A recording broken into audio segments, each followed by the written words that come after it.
In today's video, I want to do a quick unboxing of the Kithgard Command Starter box. This is a box sent to us by Steamforged Games for a quick review, and I just wanted to kind of go over what was in the box and what you could expect if you pick it up.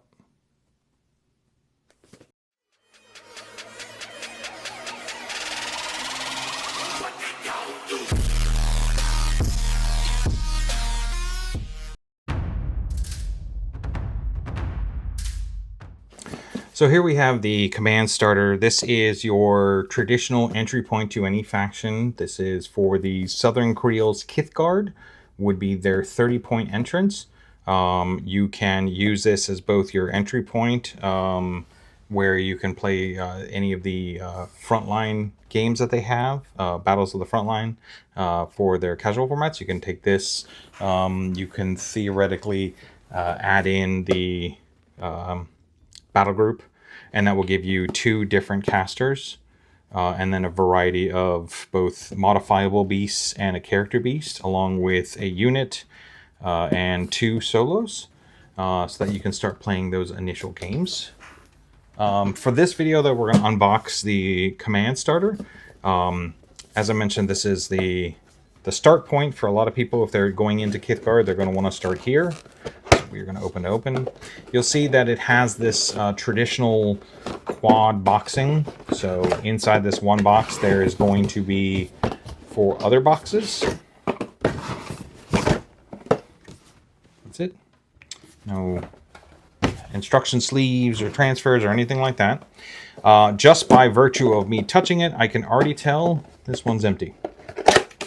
And the reason that it's empty is there isn't enough models necessarily to justify putting anything in it. However, the way that they've designed that box from an industry standpoint, they have to have, otherwise you'd have one of these kind of rocking around inside the box. So they put this one in. It is, standard cardboard press board. So you can easily just recycle this if you want to, or save it for bits or whatever. Empty. So again, this is one of those situations where we are making sure that things aren't sliding around. And now we're going to get a hair rattling, so we're going to get into the meat of it. Now, some of you may turn around and go, well, that's silly. Why in the heck did they have 2 boxes that are empty? Yeah, you just said, Kevin, that they're there to prevent things from rattling around. But why in the world would there be 2 empty boxes? If they're going to miss that many boxes, why not just create a smaller box? Well, the answer in that situation is because they mass-produce miniatures. They need to be able to have one style of product so that they can replicate all over the place. And this box has scrappers. So this is going to be your 3 model unit. Scrapple with his double axes. But that doesn't necessarily mean all boxes are going to be that way. Some of the boxes might have, in the future, in the past, might have bigger models than just 3 trolls, a clanger, and like one of the solos in this box is literally a pig that is like this big. So I'm not surprised that they're empty boxes, because they have to have a traditional standardized box that they can approach, that they can use for when they are doing other products for other groups, other teams, or other factions. That's interesting. Who are you for? You just a base piece? Yeah, looks like they are just a base piece. Well, when in doubt, let's look at the box.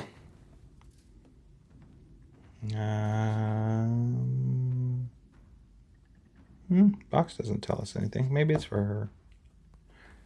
Oh, you know what? Nope, she's got her axe right there. Huh. I wonder who you were for.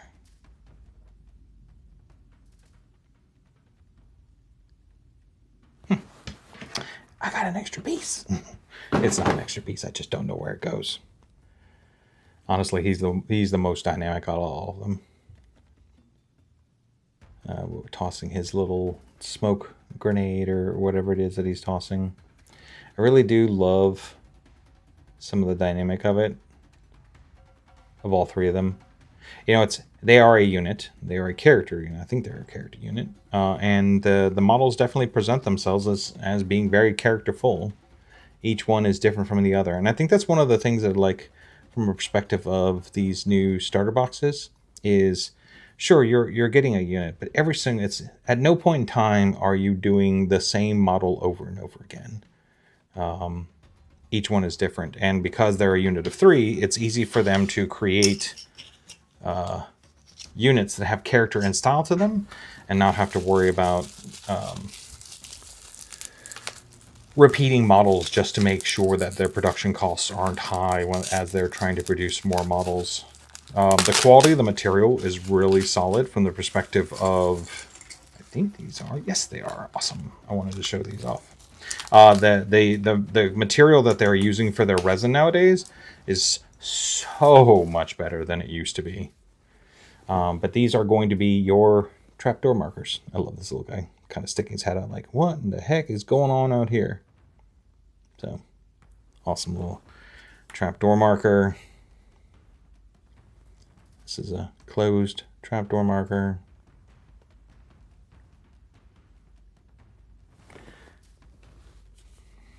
And another closed trapdoor marker.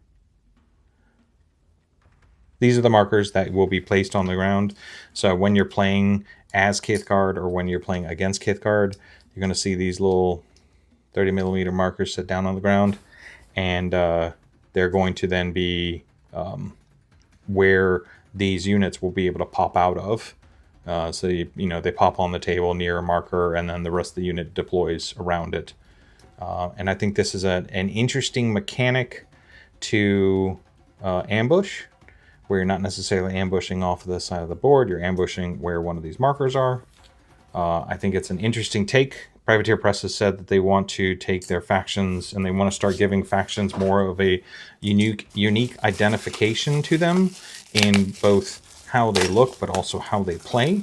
So, and I think Kithgard is a prime example of where they are not, they're not joking around with that concept. Kithgard do not, in any way, shape, or form, play like Brinebloods. I would also make the argument Brinebloods don't play in any way, shape, or form like like Trollbloods of the past did. So here we've got Kragorn. Big giant gun. Well, chain of bullets. This guy's so awesome. So there's also if you have a Warmachine 3D account, there's an extreme version of him. Who I'll probably see if I can't get Pokey to do a print of him. Just do a little bit of cleanup of the flashing, but yeah. Such a cool model. So who knows, maybe you'll see the extreme version on one of our showcases, model showcases that we have. So we've seen the unit, and now we have the solos and Clangor the Warbeast. So I believe this is Private Rattles. This is why you saw an empty box. Because you have a teeny tiny pig as one of your solos. Super small.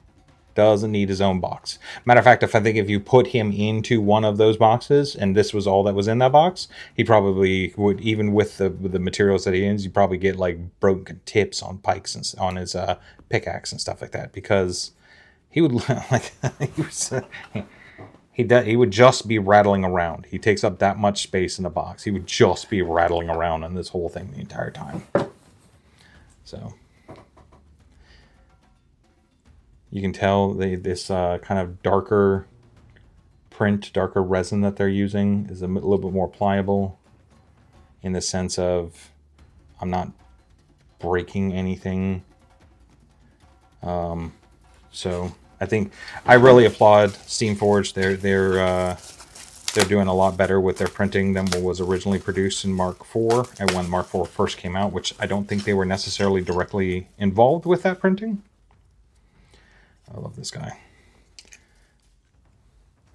Big giant ghillie suit sniper.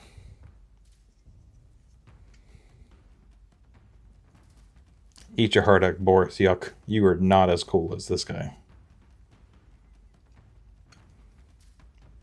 So cool. So here's your second solo. You got Private Rattles, and then you've got your Sniper who goes along with the box. And then our final piece in this set, and our final piece in this Command Starter, will be Clangor. Clangor is the big giant character beast. Obviously he comes in parts because he is that huge. Now, unlike other warbeasts that you'll see, or other kits, you will see that will have magnetization because you can change the way the model looks or lays out. Clangor has pretty specific and set pieces. There's no magnetization. It just clips right in. I guess theoretically you could have him sort of doing a drop the mic if you wanted to, but he's looks way much better coming in with it, just getting ready to literally throw shells like they were footballs. And then his big giant axe. So that's Clangor for you. He's a baddie. And you will see these models once we get them all put together and painted up. Gaston has already said that he's willing to sit down with me and do a battle from the frontline report. And then if we can get enough of the models put together and we can get the rules right, because we want to make sure we're playing it right, we will put it into a full-blown advanced maneuvers battle report. And if you see me at conventions, see if I brought the Kithgard with us, and maybe we can get a game in.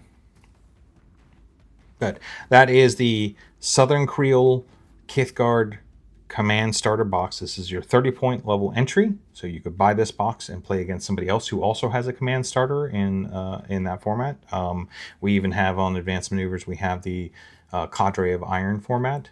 You could literally just play this box in that fan-made format. But you could also, as I mentioned, add in the Battle Group box, and you would be able to get your 50-point list with a second caster to swap in and out, and you literally can start your adventures with Kithgard and dropping in baddies through trapdoors onto unsuspecting opponents. And how could you possibly go wrong with that? So, until then, we'll see you in the next video.